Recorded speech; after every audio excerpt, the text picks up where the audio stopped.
Ladies and gentlemen, welcome back to Captain's Draft 3. We're here with the beginning of our second group. That's right, the halfway point of our group stage. We're here with Group Horse, who Group Hippo finished yesterday with the best of three series between EG and Liquid, securing EG that top slot, and Vega the second slot in our first group. So up today, we'll see all four teams square off. First up, we'll have Virtus.Pro versus Empire. Then it will be Alliance versus Digital Chaos. I'm Zyori, joined by Purge, and then of course Pimp Munkle at the helm for the observing and the production. Purge, how you feeling, my man? Pretty good. Excuse me. I love watching these teams. Virtus.Pro is one of my favorite teams in the world right now. I think they have 5 extremely talented players, and Empire as well is also a very good team. But how will they be after they lost Resolution is the real question. Yeah, absolutely. It looks like FN exclamation point will be the stand-in today. I'm not sure who that is, if it's someone under a silly tag, but of course, no fear, Havos, Aloha, Dance, and Funnick all here in good form. So, no Arc Warden in this draft. We saw EG play it yesterday, so that was an exciting first here in Captain's Draft 3. And I heard if he gets played again, Pimp Munkle might sing us a little tune. So I'm now hoping we see some Arc Warden, though, probably a pretty low chance. There you go. First pick, Faceless Void. There's actually a 0% chance that any team would let Virtus.Pro play Arc Warden because Lil has been spamming this hero. Like, he streamed for a couple days and he literally only played Arc Warden, and he did the exact same build that Fear did, which was Midas into Necro 3 into Rapiers. He did get maybe a Mask of Madness or something like that different, but you know, the same principles there. You buy Rapiers and you abuse the hero, and it's pretty OP. Yeah, well, I don't even know if that sounds like fun to play, grinding over and over, but oh man, come on, there's some enjoyment to refining and fully understanding a character. I mean, that's what Lil does. He has like 1,000 Visage games. He is the hero spammer. That's true. Done it on Arc Warden, he's done on Visage, and yeah, Arc Warden's pretty solid. Well, here's a fun one. Second pick, Shadow Demon for Virtus.Pro, a hero that I know we bring up on occasion, but fun to see him picked up this early on, especially paired with a Morphling. Well, the main reason that he's been, I mean, the Morphling pairing is pretty good. They recently buffed Disruptions to level 4. The illusions last for 12 seconds. Yeah, it means you can definitely make illusions a Morphling and then send them high ground to push, for example. The other way that he's pretty good is that he's a good counter to Faceless Void. If he's outside of the Chronosphere, disrupt whoever's inside the Chronosphere and buy them some time, and that's a really good benefit to Shadow Demon. His ultimate is also pretty good against Faceless Void and Razor, slows them down by a lot. Faceless Void can get away decently, but Shadow Demon's he's a pretty solid hero, honestly. He's also quite good against Void, actually, now that I think about it, because if you're stacking up Shadow Poison, the damage that Shadow Poison does as you cast it does about 50 damage a pass. That damage is negligible to the burst that comes at the end. So if you get 5 stacks on somebody, especially at level 4, Shadow Poison does 1,040 magic damage. Throw Soul Catcher on top of that, and you've got a dead Void. You can't backtrack that because all the damage comes at the same time. So I'm very happy to see Shadow Demon get picked. He's not a top tier support, but he's close to it, so I'd love to see him get played more. Yeah, well, now we see the Virtus.Pro draft coming into form. Mirana Shadow Demon, some obvious synergy there, very similar to the Mirana Bane set up with the Disruption. And now Axe, another hero that has not been getting too much love, picked up against the Dazzle. An interesting choice here, of course. It goes right through the Shallow Grave, but Dazzle is also pretty good against Axe if he doesn't get that ideal initiation with all the armor buffs, the heal bombs, all that kind of stuff. So, interesting. Empire obviously looking at some minus armor synergy with the Razor and the Dazzle. I'm curious how they're going to play this Void. I've only seen him in the offlane since the change to the time dilation, and now they'll pick up Lion. But is there a chance we could see that good old-fashioned like farming Void safe lane style? It's definitely possible, and there's still like 1 or 2 carries that Empire could draft, whether that be a Luna or a Naga Siren or a Jug. They've got plenty of options. There's even a Wraith King, so they don't have to go for something out of the norm like Faceless Void carry. It's okay at carry, but it definitely excels in the offlane due to its ability to just never die and then transition into team fight items like Ags. So yeah, and they do go for the Luna. So they've got pretty good team fight right now. Chronosphere plus Luna ult is pretty solid. They have pretty tanky cores with Void, Razor, Luna. Luna's obviously not amazingly tanky, but Dazzle on top of that makes her quite good. Now, Axe beating the game definitely makes it hard. The Cullian Blade does counter Shallow Grave, so I'm not entirely sure if the Dazzle pick is going to work out amazing here, but I think it's more likely that Dazzle is useful than Axe completely counters the hero, but it just comes down to the initiations. If Axe is busy somewhere else when somebody's low, then you won't see the chop come through and the Grave could matter. Yeah, definitely. I think Empire's draft is really well-rounded, obviously, like that mid to late game where they can sort of five-man, then just split back to farming. They can scale really low. Well, a lot of good late game heroes, good late game supports. I feel like for Virtus.Pro, depending on what this final pick is, they just need to get a lot out of these lanes. We'll see how they set up with the Mirana, if she's more of a like roaming 4 or if she ends up being a core. But I'm feeling like she's going to be a support. And if so, that support Mirana can be a make it or break it for your team. I think support Mirana is a lot better than it maybe used to be as well, though, because you can get fast arcane boots, you can do some roaming, and you can just kill neutral stacks. Or what you could do is do a little bit of farming, do a little bit of stacking, do a little bit of arrowing, and then those stacks can later be cleared by either Axe or Shadow Demon. Shadow Demon is also extremely good at clearing stacks. Yeah. So there's like a lot of good solutions there. VP is going to be a bit weak to the Eclipse, but at least they'll have Disruption Illusions to tank up some of that. But if Aloha Dance plays really well here, I could see Empire just kind of rolling through VP. Yeah, me too. Both, they have a lot of heroes that are reliant on some kind of farm to really be effective. Morphling, of course, needs a lot of farm before he gets super scary, and Axe and Earthshaker are both really reliant on those blink daggers. So if they don't have that ideal laning phase set up, Empire could just take that momentum and really punish them hard. Empire's 5-man is scary, dude. Yeah, and their ability to do early, I mean, their ganks aren't amazing, but Line is going to make up for a lot of that. And VP's gank potential it's pretty good, but it's kind of weird. It's hard to execute. You have like Axe Battle Cry into an arrow, into a fissure or something. It's a bunch of weird heroes that don't necessarily synergize amazingly like Empires do. So I think you're pretty right there. It's going to be a little hard for VP to take team fights. Yeah, definitely. So we'll see. Again, for those of you just joining us, guys, this is the kickoff of the second group for Captain's Draft 3.0. We have Group Horse and Group Hippo. It's very confusing. Group Hippo is the one that was completed with EG, and today we are starting Group Horse. We will see Alliance and Digital Chaos. Of course, they came through that earlier round of qualifiers to make it through. So a lot of exciting stuff to come up today. And before too long, Purge, we're going to be heading out to Phoenix for our big coverage of the final playoff bracket where all the casters are going to be there. It's not a for the players, but it's kind of a caster land. We're going to have some production, and man, I'm looking forward to it. It's going to be great to have everybody on site. And there's really not that many games to cast even. It's like, what, 2 best-of-3s a day or something? Pretty much, yeah. For the exception of towards the finals where I think we have a best-of-5, if I'm not mistaken. Yep. So we're probably just going to hang out and eat food all the time and maybe play some board games on stream or something like that. Fingers crossed. Yeah, there should be some fun extra activities as well for you guys. I'm really hoping to push my long, elaborate board games on everybody else and force you guys to play them, so can't wait. Pandemic, a long, elaborate board game? Because I've heard of that one, but... That one's pretty easy. If I was to say, like, learning curve, I would say Pandemic is low to medium tier, but I've only watched it play once on a stream. So, yeah, it's pretty easy. Do the typical games I usually play. Usually the games I play, you have to play them like by the second time you feel like you understand how the game works, but like the first time is not good. Man, look how well these teams know each other here. Lil up on the high ground looking for a courier snipe, but Empire, they're wise to it. They move the courier around the side, make it an impossibility. They get the salve out, and this will just end up being wasted time for Lil. Nice heads up play there from Empire. They see him, they ping him, and not going to find the courier. They're doing a dual lane here, and this is pretty easy to do because Morphling is just not a very good 1v1 hero because his range is a bit low.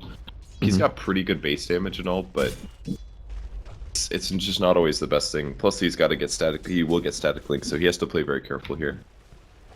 Yeah, and it should be good for Radiant. No fear, will have plenty of time to move around in the jungle, get some stacks going. For VP, it looks like FNG will just hang out towards the bottom lane. He pulls into the new camp here. I don't know how he did this, actually. I'm a little curious. It must Maybe have we'll see him something do to it do with again. Earthshaker, surely. Yeah. I wonder if you can, like, make the creeps walk to the left by doing, like, an angled fissure or something like that, and that gets them close enough. I'm not quite sure. But that's really nice for them. Yeah. Should be able to at least get the Mirana level 2 soon. Find some farm early on. I'm curious how much time FNG is going to commit to roaming and trying to set up kills with arrows versus setting up stacks for his team and trying to find farm of his own. Well, they can definitely kill mid right now. If they do disruption into arrow, they're good, but it's going to be hard because it's so far away. Yeah. And there's really good ward coverage for the Radiant. If we look at their vision, they've got one right here. Oh, he'll get it, though.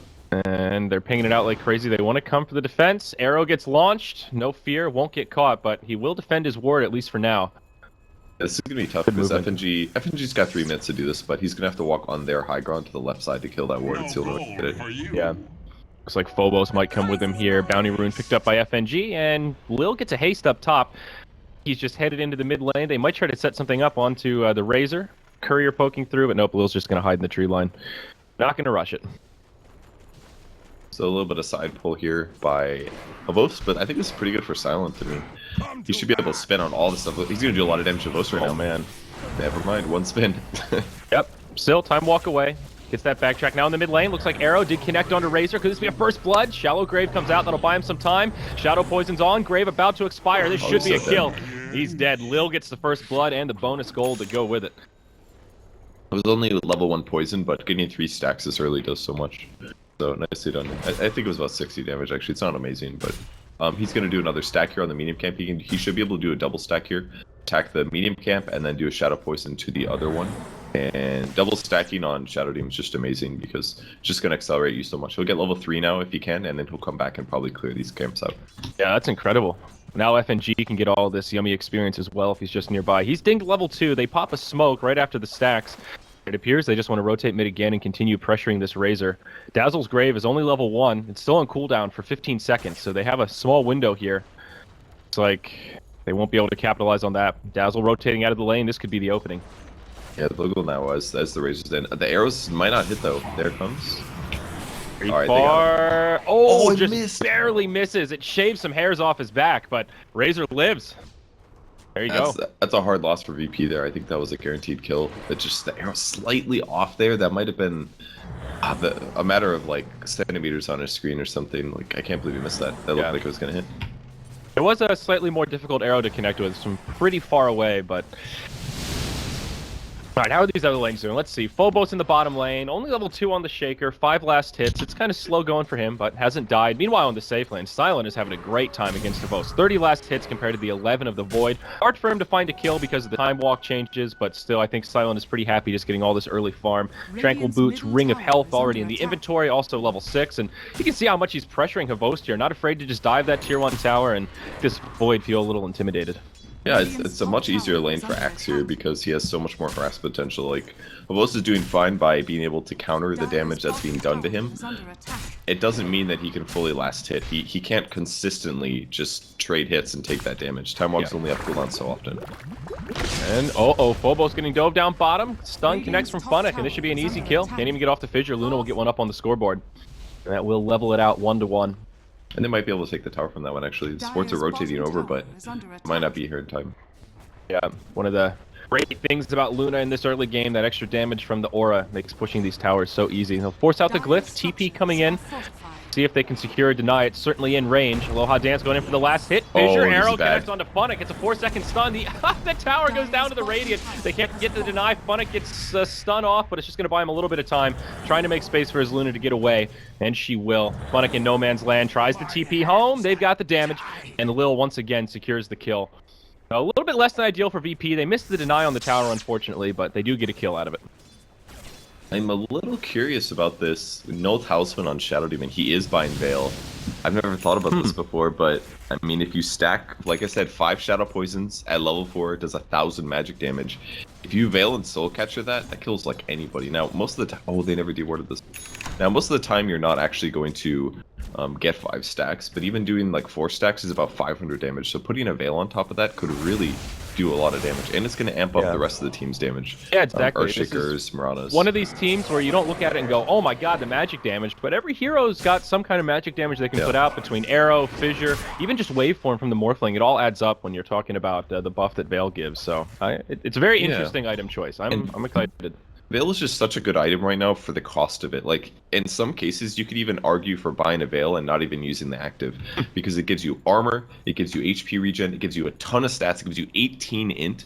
Like, that's 18 damage for Shadow Demon, that's a ton of mana pool. It's a really solid item to pick up, very similar to Drums for all those reasons. So if you do have any magic damage on your hero, in a lot of cases, Veil is quite good. So he'll do the stacks now. Yeah, this should be a nice boost to him. Already level 4, so well on his way to a timely level 6. Even though VP have had a couple of missteps with that failed smoke and the failed deny down bottom, they're getting a lot more out of these lanes. It's still Silent that's leading the charge. Has a nice early Vanguard here, even before the 7-minute mark with Tranquil Boots. This is one happy Axe here at this early stage. He should have a Vanguard blink by an easy 10-11 minutes if this keeps up. That's going to be really important as well, because he's going to set him up for a bunch of kills. Lil does another stack on the medium camp here while he clears the first medium. He should hit 6 here. So one of the best things about Shadow Demon is his ability to accelerate if you do a little bit of stacking for himself. Yeah, absolutely. Havost is now level 6 on the Void, so there are some options prior opening up as these ultimates come online. Luna has her Eclipse, and Lion's still pretty far away from the Finger, but can kind of skirmish around these cooldowns if they want to start taking engagements around the map.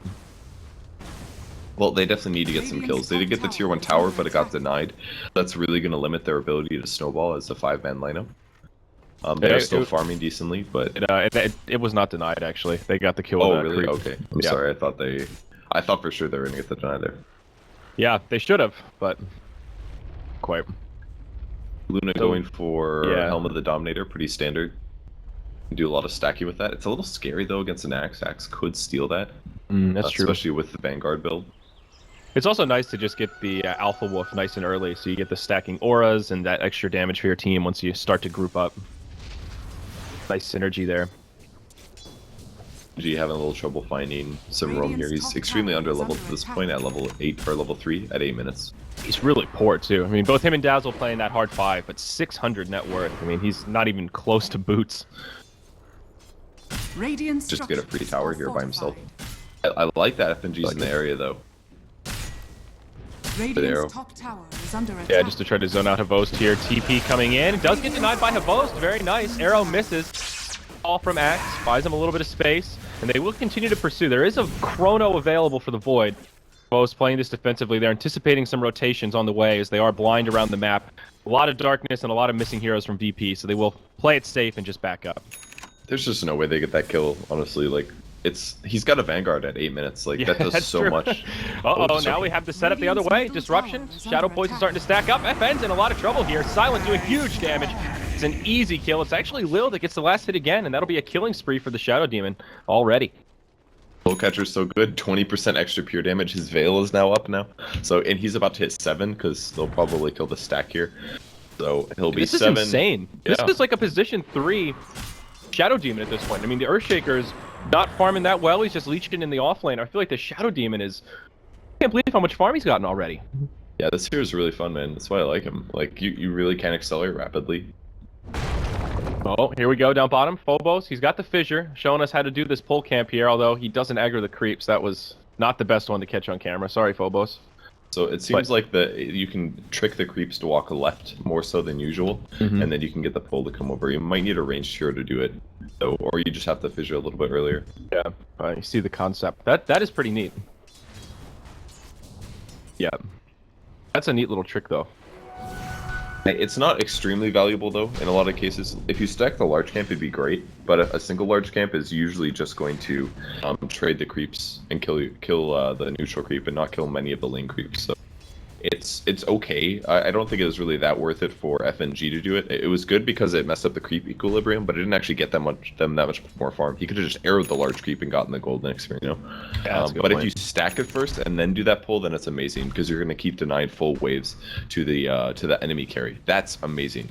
If you did it that way, I would be like completely game changing. But just doing a single pull is mediocre.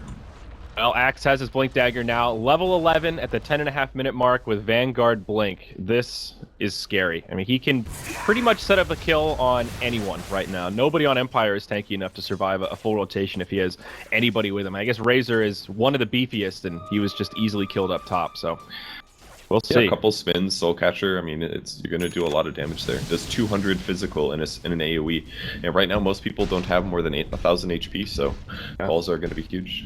I want to see, it looks like there's going to be a smoke for line. Usually the big tells, whenever he hits 6, he's going to be going for some kind of a gank, just because his burst damage is so high. And he's sitting next to Host here. I think after this neutral, they may smoke and wrap around. Well, you were right about a smoke, but it's on the other side. It's VP that go for it. They jump right onto the Razor, waveform forward.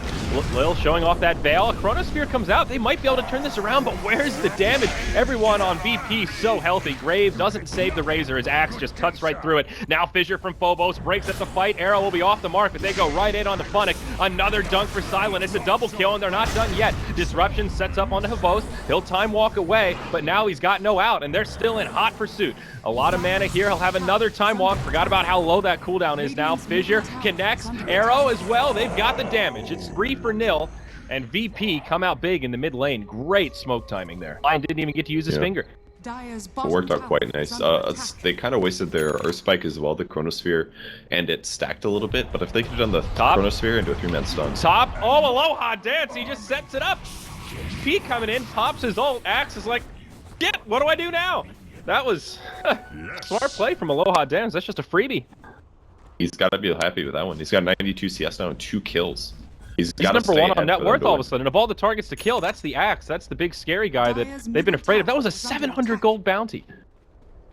Wow, that's pretty impressive. And he's the only person on their team with kills right now in Empire. Yeah. So putting on the Luna, that is definitely the best hero to have it.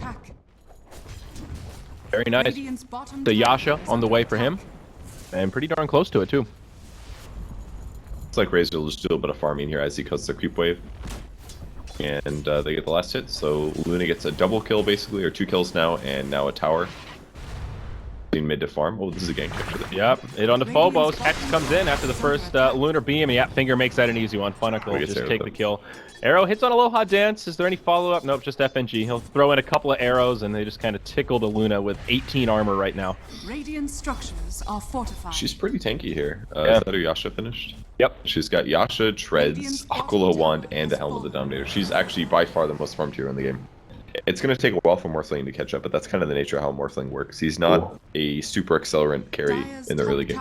Yeah, now there's a big fatty stack here for Luna. Looks like a triple stack, one of each. And not scouted out. No wards down, so she should be able to do this uncontested. Now smoke rotation from VP. Morphling just going to split push up top with his ultimate there. What are they going to grab? Looks like they may just rotate bottom. Havos does have a Chronosphere, though, so they could possibly reset. Silent jumps right in. It's the Berserker's call, and no chance for the reset. It's an easy kill on the Void. Now they're going to find Funnick. No mana for another stun. Still stuck on cooldown. It'll be a double kill for G on the Morphling. Great smoke rotation from BP. Oh my god, Shadow Demon's building a Dagon now. Wow.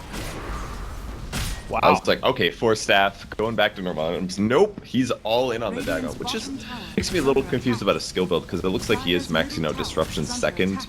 In most games, this is the better thing to do, just because getting the Disruption cooldown lower is solid. Not to mention, it does just pair so well with Morphling and the long duration of those illusions, so it makes a lot of sense. But if he's going for Dagon Veil, man, don't you think you would just max Soul Catcher and be like, I'm gonna one-shot everybody with my Veil? Yeah, I think so.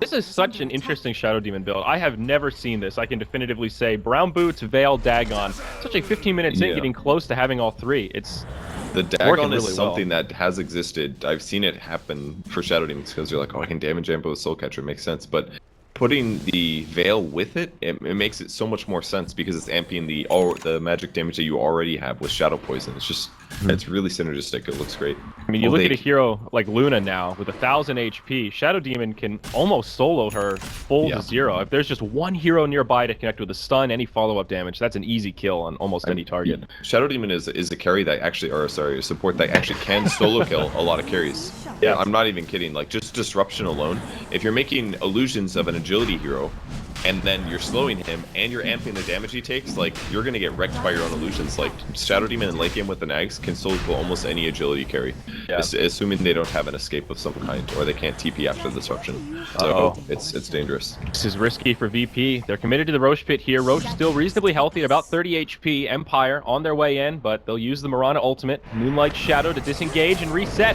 Havos goes into the pit. He almost uses the Chrono, but pump fakes it. Now drops the Chrono onto Lil and G on the backside. It's Silent that takes huge damage. He gets fingered and will go down first. Arrow connects on Havos, buying some space for Lil, but FN, he's in hot pursuit as well. Invisibility rune on, the Eye of the Storm just doing damage, and that'll be the end of the dominating streak for Lil Shadow Demon. 2-0, Empire take the fight, and now they move into the Roche pit. No buybacks available for VP, and I think they're just going to have to let this one go.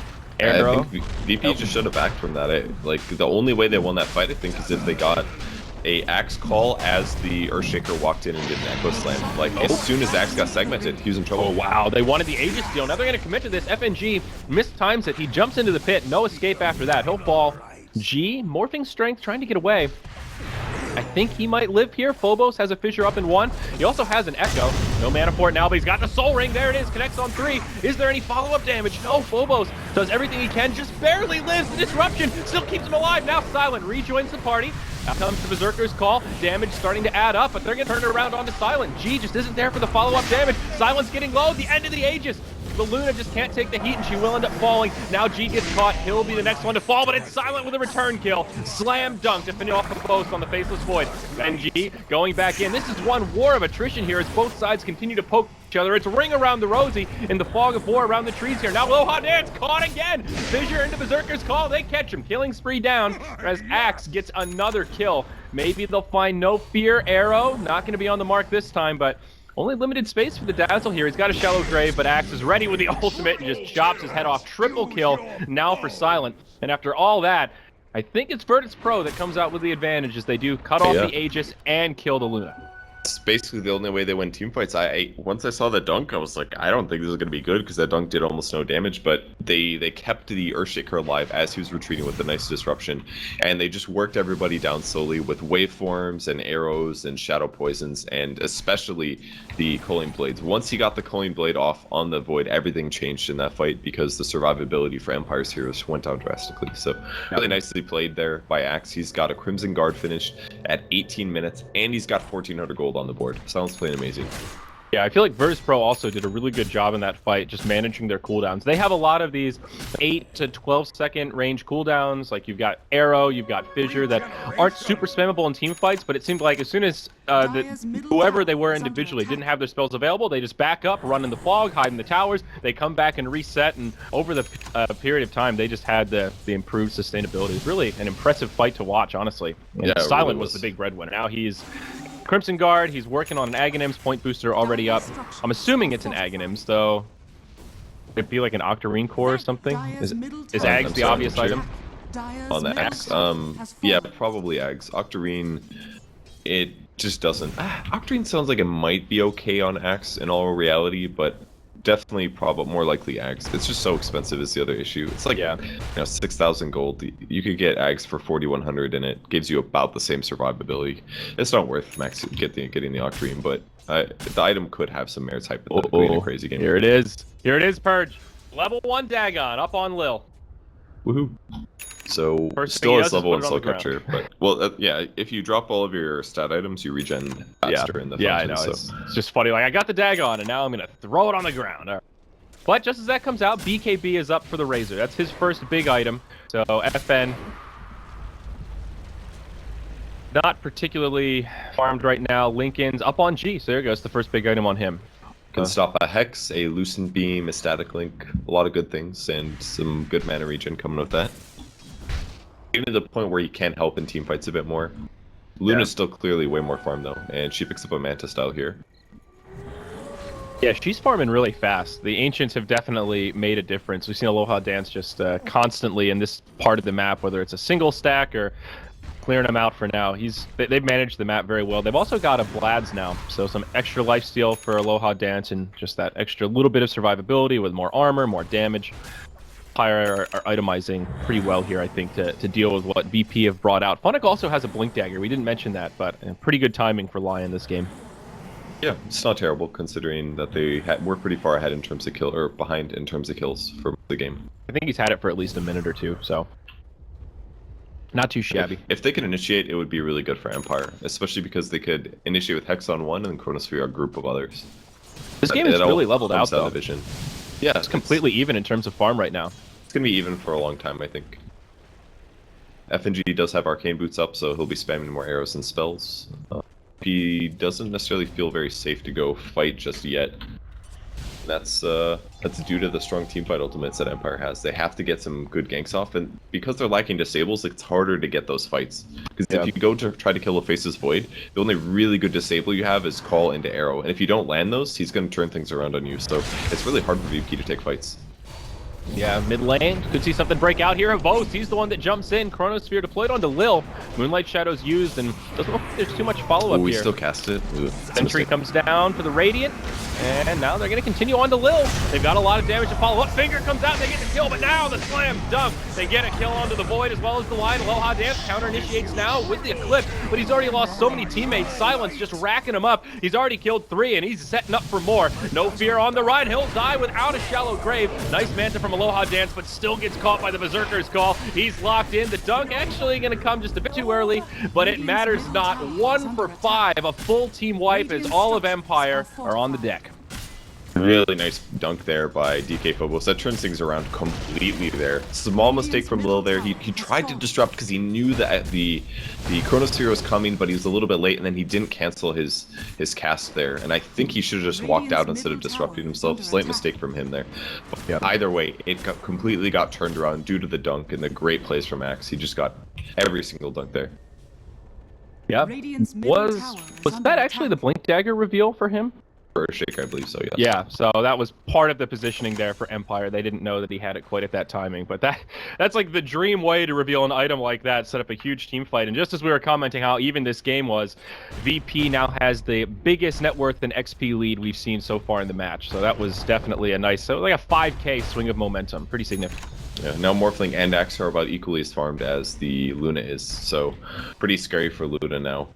She's a carry that kind of has to stay ahead, ideally, because if you're even with an enemy team, your ability to control the game isn't as high, and by that I mean you can't just get solo kills very simply. In a lot of cases you need Eclipse to do that, and that ability is too long cooldown for you to chance that. So Luna's kind of a weak carry for that reason. There's only so much you can do to stay ahead.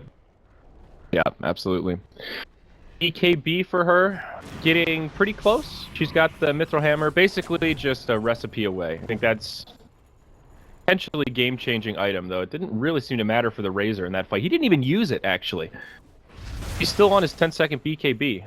I think he got Berserker called into Aggro Slam. Yeah, I'm pretty I think sure. you're right, actually. And then he was at like 40% HP, and he knew he would just get dunked if he used it. So yeah. I think that's why he saved it.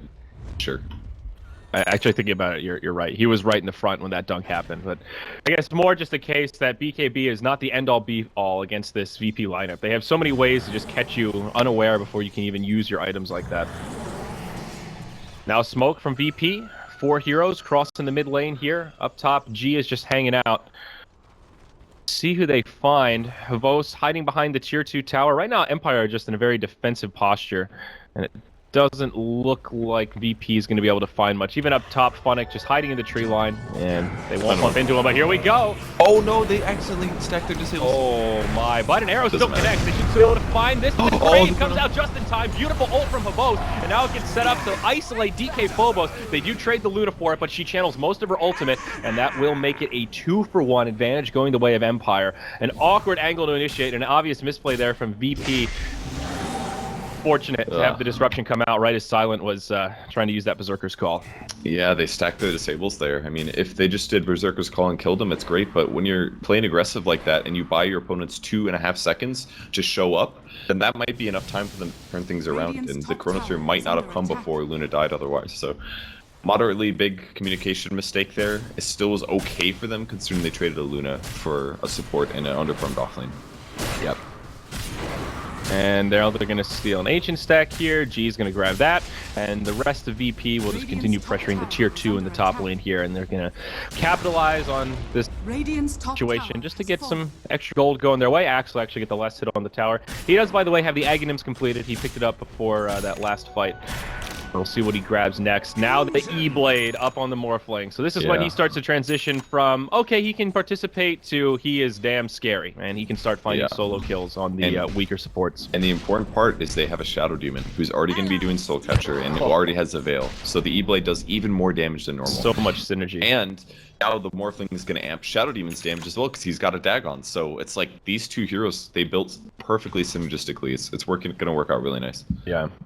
Well, Blink Dagger does also get completed on Havos. He's the one that picked up Vladimir's first, and huge item on the offlane Void with this style of playing him. They have some more initiation power.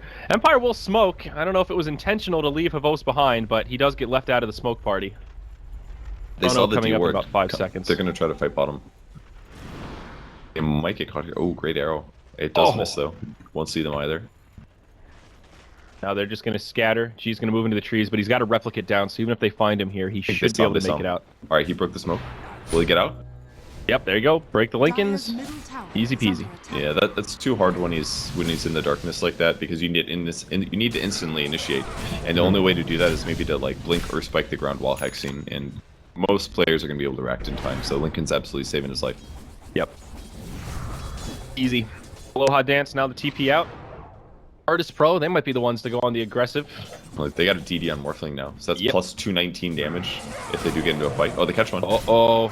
An easy way to start a fight here is Axe grabs the Razor. He'll use the BKB this time. He'll TP home, and Axe has already used his Berserker's Call. Well, that is the 10-second BKB for the Razor. No, that's the 9-second, pardon me. Still, that's a victory for Virtus.Pro. Just getting it down towards that 5-second charge. Cost them really nothing. Yeah, very little. Empire at least didn't die, but now if they go for Roche and they commit to it, it's not up just yet. It is now, but if he was dead and Roche appears, then it's instant Roche for V. At least the Razor's alive, better than him being dead with the BKB. Though his BKB will be on cooldown for this Roche engagement, it looks like, and that is definitely not ideal. So here we go, FNG just hiding in the tree line here. Havos coming nearby. It's a time dilation. P will move out of the Roche pit this time. They won't commit for it. Instead, they will look to pick a fight. Can you look at Vision here? Looks like Radiant have the vision advantage. They've got a ward up on the high ground, so they see exactly where VP are, except FNG. On it goes in, they get the vision, finger comes out, FNG barely survives, they stun the boat. Oh, he died. They turn it around and they blow up with the shotgun. Lion dies as well. It's a fast 2-0 for Virtus.Pro. Now Moonlight Shadow to try to make the exodus. Axe gets disrupted, he's on the run, but they've got pretty good damage here. They're going to cut through him despite the Crimson Guard. They secure the kill to make it a 1-for-2. The rest of VP still on the back foot. A wicked 6th streak going the way of Aloha Dance. That's an 800 plus a gold bounty.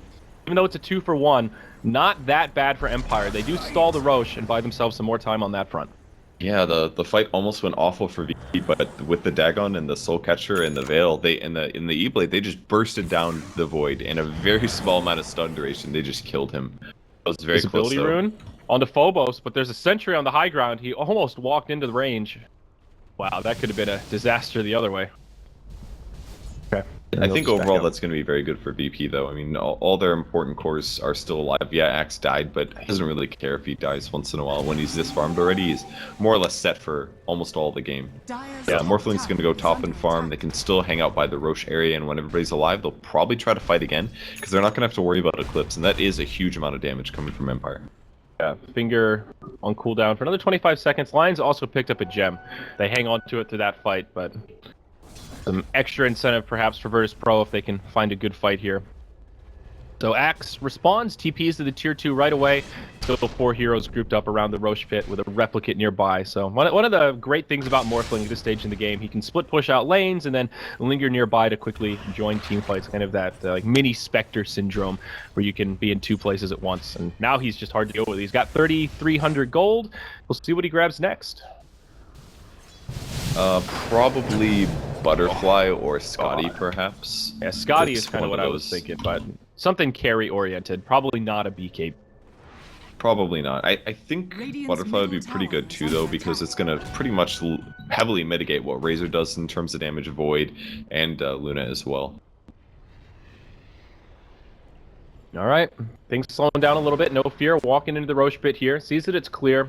A risky maneuver to some degree. Gets a ward up on the high ground.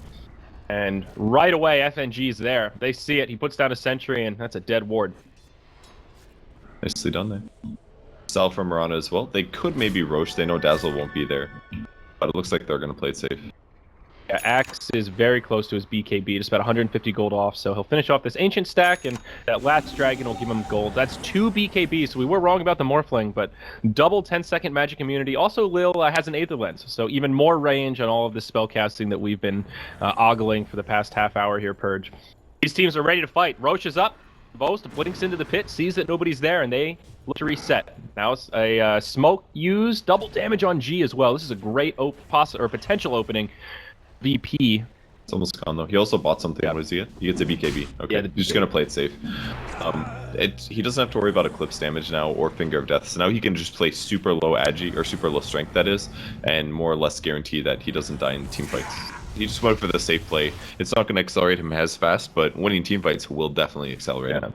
You know, Shadow Demon's also great for these kind of Roche plays at this stage of the game because you can scout with the Shadow Poison. Yeah. You see him doing it right now and feeling pretty confident that it's clear. Sees Host walking in, and they know they can commit to the Roche. They finish him off, and it's Morphling that grabs the Aegis. Now they're going to hunt for a fight. They've got Moonlight Shadow online. They see Host. He blinks back. Phobos, Force Staff forward. Who's going to catch who? They get him. Doesn't look like it. Very close. They almost caught somebody.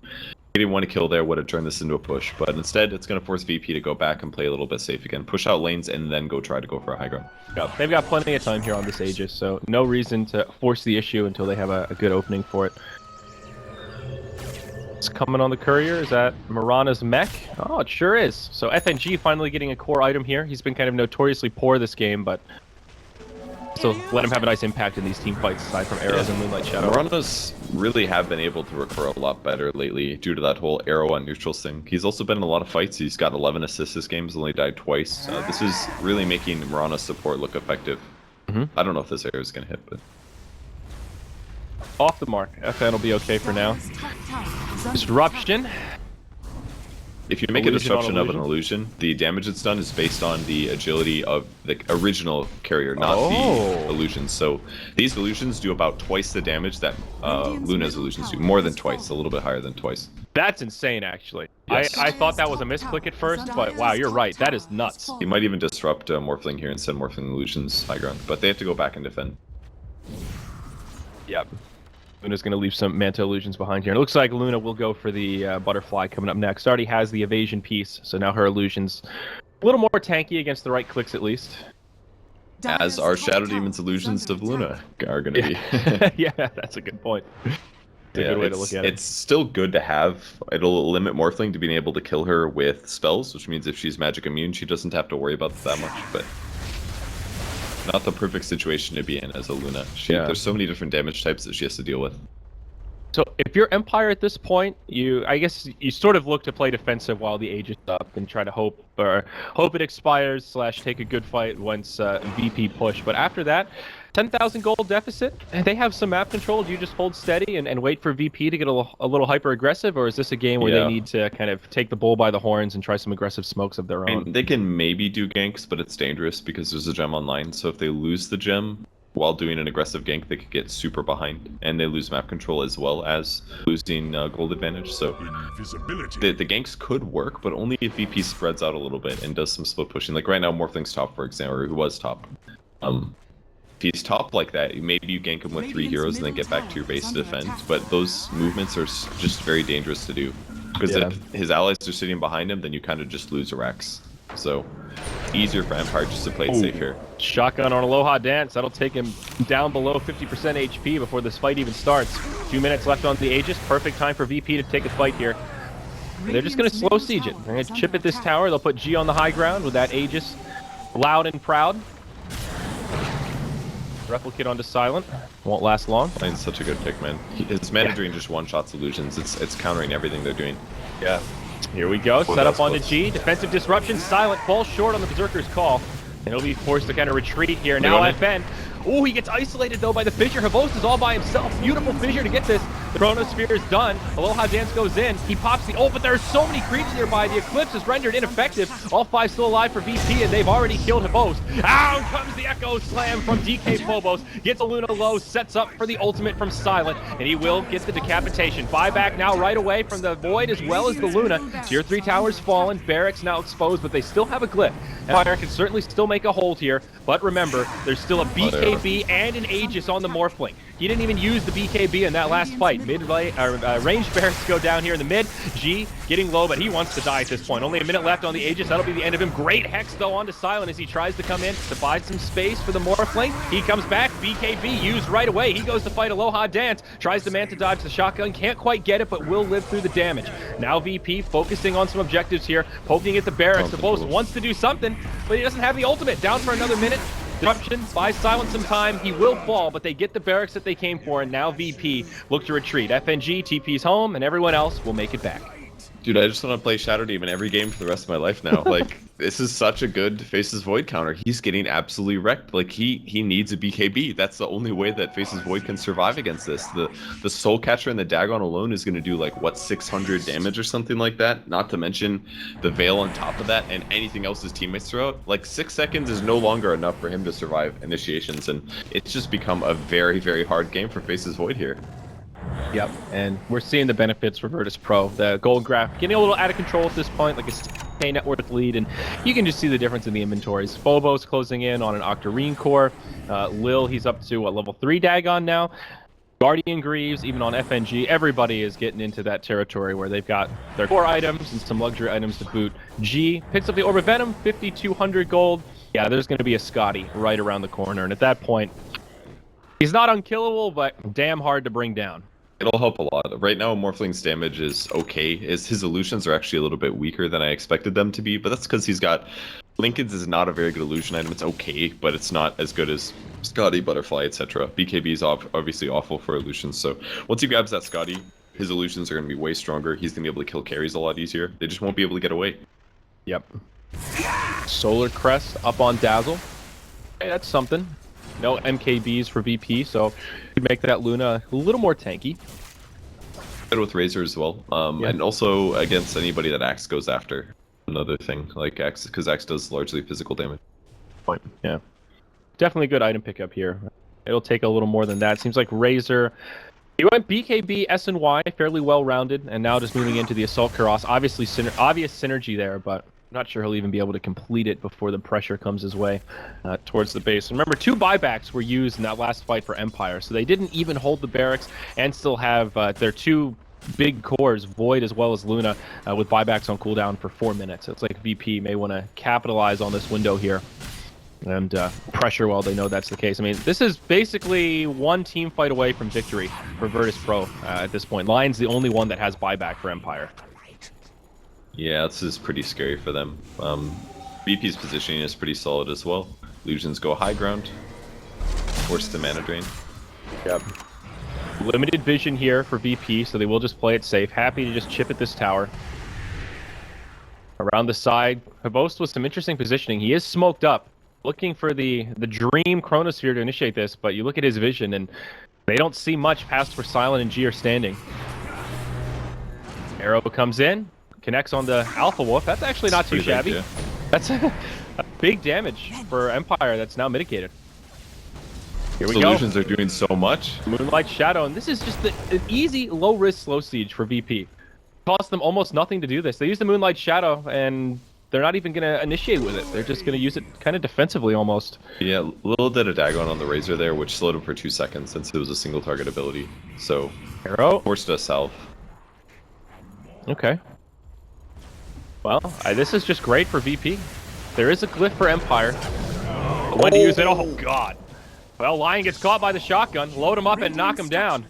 Well, that's the one guy with buyback at least, so it's not horrible for VP, but it's bad.